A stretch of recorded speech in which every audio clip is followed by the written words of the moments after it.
Hi everyone, welcome back to my channel. I'm Isabel and this is my library. In today's video, I will be sharing with you 13 short and spooky books.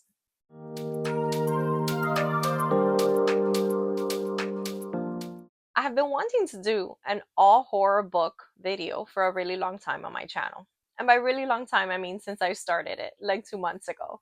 So I decided that a good starting point would be short horror books.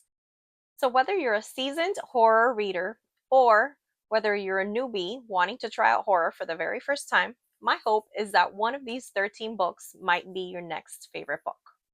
So I've decided to put together my list of books that I'm going to be sharing with you today, from what I feel is least scary to the most disturbing or the scariest.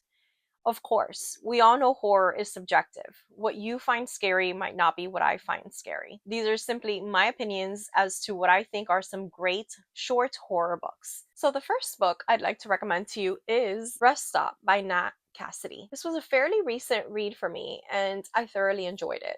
So in this, we are following a main character named Abe, who is a musician, and he decides that he's going to stop at a rest stop, use the restroom, pick up a couple snacks, and continue on his way. Once he gets into the rest stop, he finds that he cannot escape. So he first gets locked in the restroom, and what follows is a series of very unusual experiences for Abe. This pretty much has a lot of body horror. This also has a lot of like bug and insect kind of horror. So if those are things that you find creepy, or if you enjoy books that have a good sense of claustrophobia or keep you locked in one place throughout the entire book, then this might be it for you. I found it to be a weird book. I found it to be funny at times.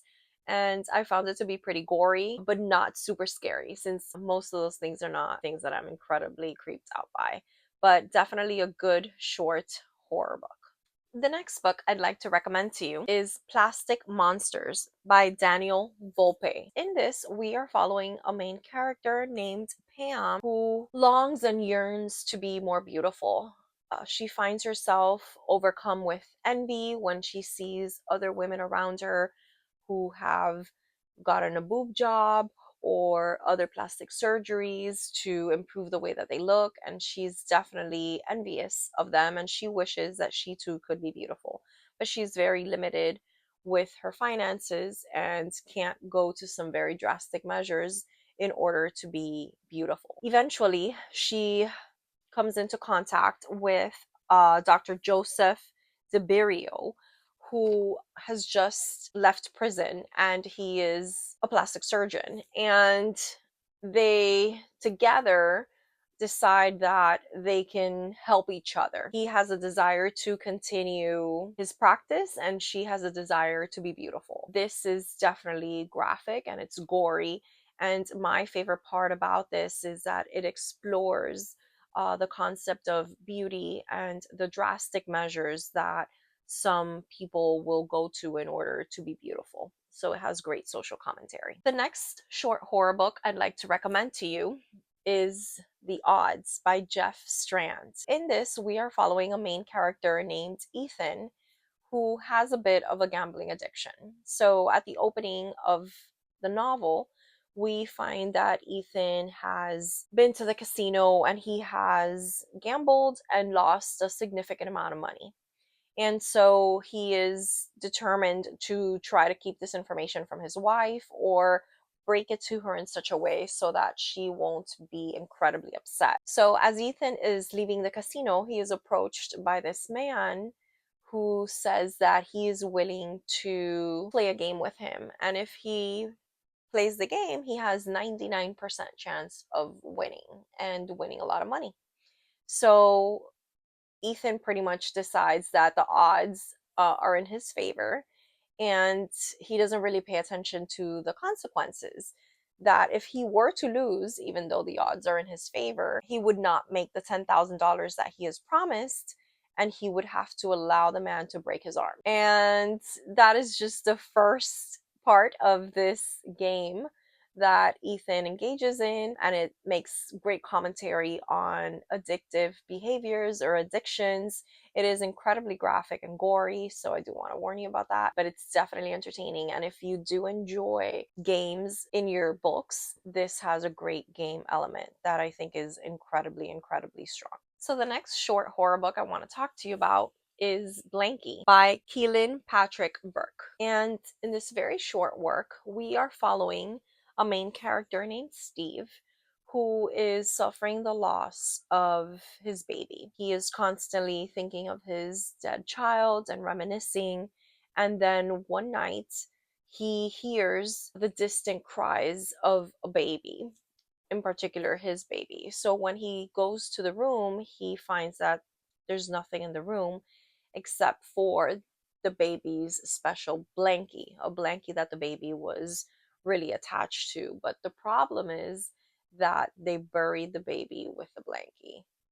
And yeah, that's all I want to say about this one. It's a wonderful story that explores grief, talks a little bit about superstitions and superstitious behaviors and legends and stuff like that.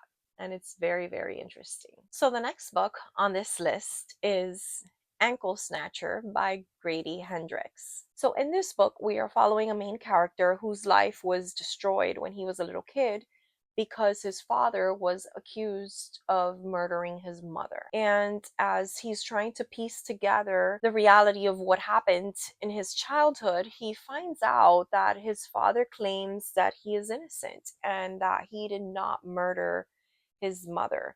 And he mentions that the mother was taken by the ankle snatcher. And obviously, our narrator has a hard time coming to terms with this until he too witnesses the ankle snatcher. And this is a really cool part of the original Amazon stories.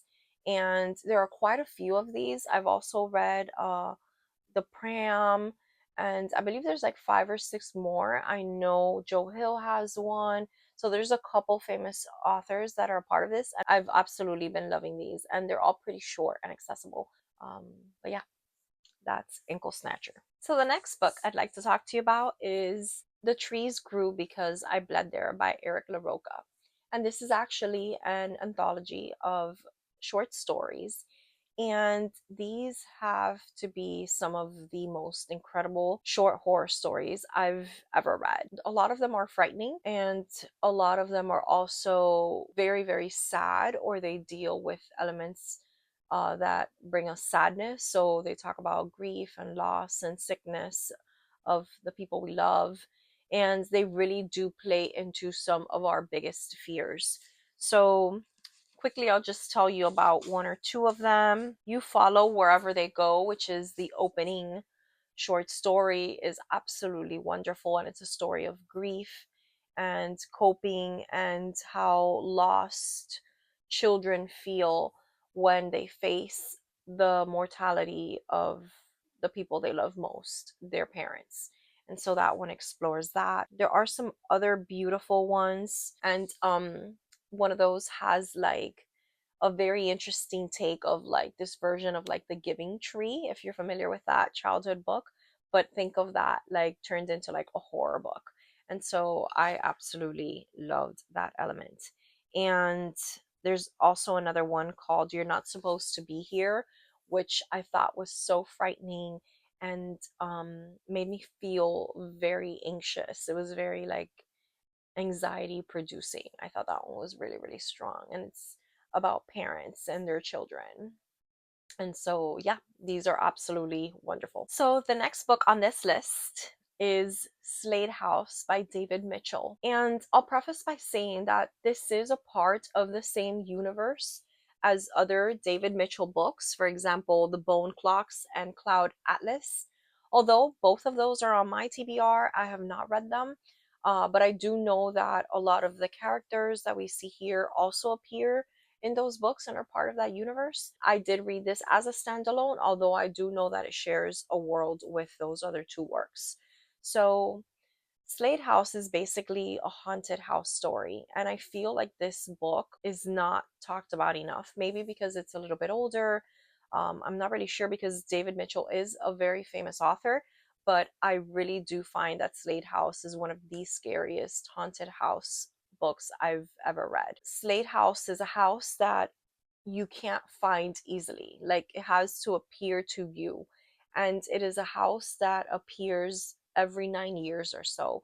So in the book, we are following the different stories that are 9 years apart, each of them. And it's each of those people's experiences with Slade House and Slade House appearing to them or manifesting um, to them. And I found when I read this for it to have been an incredibly intriguing premise.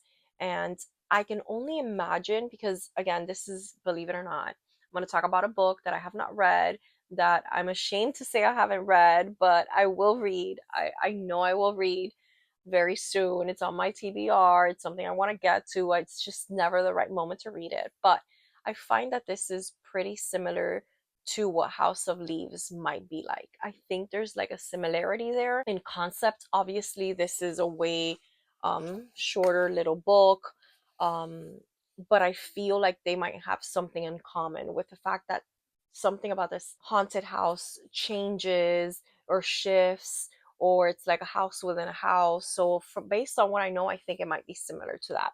And this is such a cool part of the book there.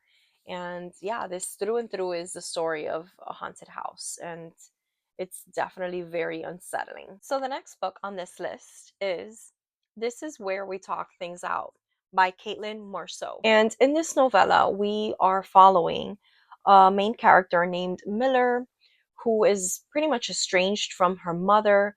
And the reason why they've distanced themselves is because her mother has a very controlling and domineering personality, and she hasn't always agreed with all of Miller's life choices. And so Miller decided a while back that she was going to avoid having further contact with her mother. And so, after the recent passing of her father, her mother has reached out in an attempt of rekindling their relationship and getting close one more time.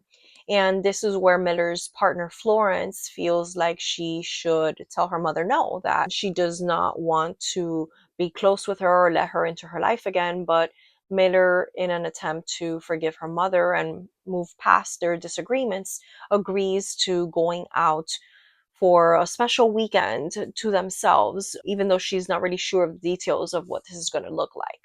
So her mother picks her up and they head toward a cabin. And she starts to see that this is a very isolated cabin and it's taking them a very long time to get there. So already the reader starts to feel that there's something wrong. And Miller's also feeling incredibly uncomfortable with the dynamics between her and the mother. And when she arrives at the cabin, she sees that the mother has decorated the cabin in the same way as she had decorated Miller's childhood home. And when she walks to the room she will be staying in for the next 2 nights, she sees that the closets have been filled with outfits that are adult sized, but that are identical to the outfits that Miller had as a little girl. And that's basically This Is Where We Talk Things Out. I feel like a lot of these I have to not tell you more. Like, I have to leave you on that cliffhanger because that's the best part of these books. I can't reveal all of that to you. So if you're interested, just pick up the book. The next recommendation is Sour Candy by Keelan Patrick Burke. So again, he is just wonderful with his short fiction. His novellas are absolutely wonderful. And in Sour Candy, we are following a father named Phil and his son Adam. And upon first meeting them, we start to see that the dynamic between father and son is a little bit strange. It seems like Adam allows his son to do whatever he wants, stay up to whatever hours he wants, eat as much candy as he'd like. And we're really not sure why he's spoiling his son the way he is, because we kind of feel like he's doing it out of fear. Like, he's a little bit scared of his son. And yeah, that's Sour Candy. The next book on this list is The Grown Up by Gillian Flynn. And in this novel, actually, in this little novella, we are following an unnamed narrator. And she's a woman who's been struggling to make money for a long time. And she has reinvented herself multiple times. And her most recent self is working as a fortune teller, a palmist, a palm reader, a seer, if you will. And one day she is visited by this woman named Susan. And Susan goes to visit her because she's requiring that our narrator go to her house and tell her what is wrong. There is clearly something wrong in her house. And of course, our narrator agrees. However, from the moment she sets foot in the house, she's thinking she might not have to begin acting and doing her normal show because she feels that there truly is something wrong with this house. And not just with the house, but also with Susan's son, Miles. And that is The Grown Up by Gillian Flynn. The next book on this list is Things Have Gotten Worse Since We Last Spoke by Eric LaRocca. So this was my first book by this author, and it was something else. So in this book, we are following two women living in the early 2000s who meet online because one of them is selling an apple slicer, an apple peeler of some sort, and the other one is interested in purchasing it. And what follows is a very cool narrative style told in emails, told in AIM or AOL chat room kind of a conversation. So if you're around my age, you know exactly what this looked like. And so it's very reminiscent of that. But as they get to know each other more and more and more, the requests and the conversations from one to the other start to get a little bit stranger and stranger. And it's almost like with each conversation, one of them is pushing the boundaries and the limits of the other and getting her to do the most unimaginable, unthinkable kinds of things. And that is Things Have Gotten Worse Since We Last Spoke. The next book on this list is I'm Thinking of Ending Things by Ian Reid. So in this book, we are following a couple who is going on a road trip to meet the main character's father. And it is snowy weather. We are trapped in this vehicle for long hours, and there seems to be something off between this couple. Like their conversations, their dynamic seems to indicate that there's something wrong, even though we can't put our finger exactly on what is happening. And this is where this book shines. We are never really sure of what is happening really until the very ending of the book. But this book builds the most intense atmosphere imaginable. This, I believe I've told you before in another video that I talked about this book. This is really the only book I've ever read that I had to physically put down for the rest of the night. And although I desperately wanted to finish it that same night, I could not. I felt like anxiety. My heart was beating really fast. I had palpitations. I had this feeling of dread that I had never experienced. It was such a visceral reading experience for me. And I think that's where this shines because we knew we know as readers something is wrong. We just can't put our finger on it. And it's just such a wild kind of ride this book is. And again, I'm not telling you much purposefully, but even with the dynamics, and I don't want to flip the pages because there's some pages toward the end that even the form of the shape is very indicative of what is happening here and is just so scary. It's so atmospheric. It is not graphic and gory like some of these other picks. This is more of this very, very profound psychological horror kind of book. And yeah, I'm thinking of ending things. And finally, the last book on this list is Pen Pal by Dathan Auerbach. And in this book, we are following a young man who is recounting his memories as a child, because the most wild and unimaginable things happened to him as a child, and he's not really sure how much of it was real or imagination or whatnot. So this book opens with our main character being a little kid, and in his class, the teacher comes up with a very cool assignment where they're going to write notes to a pen pal, put them in balloons, and release them, and hopefully get some pen pals as a result of whoever finds the letter and writes back to them. And all the little kids in the class start to get letters back from their new pen pals, and it takes a while for our main character to get his. But when he does get his reply, it's not really a letter that he receives, but it's photographs instead. And that's all I'm going to say about this one. This, just like I'm thinking of ending things, has this incredibly oppressive, fear inducing atmosphere, and it's incredibly, incredibly scary. I thought this was one of the scariest books I have ever read, and that's why it's on this list. So there you have it, guys. These are 13 short horror books that I think you should pick up. If you are a seasoned horror reader, there might be a couple here that you've never read before. Let me know if you're interested in picking any of these up, or let me know if you have read these and what your opinions are. I would love to know. And for my veteran horror readers out there, I'd love to have some recommendations from you. Is there any short horror recommendations that you have for me? What are some of those short but really, really strong, really powerful, and really scary books that you have read that could have made it to my list, but maybe they're not in my radar? Maybe you can put them in my radar. And if you've never read horror before, there are quite a few short works here that I think would be a great start to becoming a horror reader.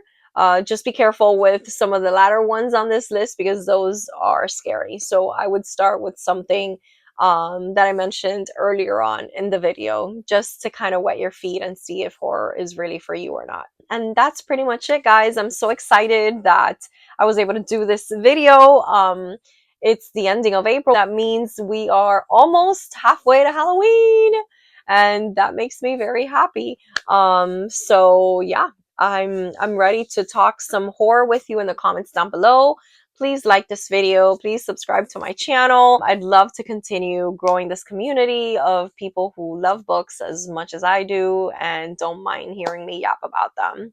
Thank you for your time. Thank you for spending your afternoon or your morning or your night with me. I look forward to giving you more videos and more content in the future. Until next time, guys. Bye.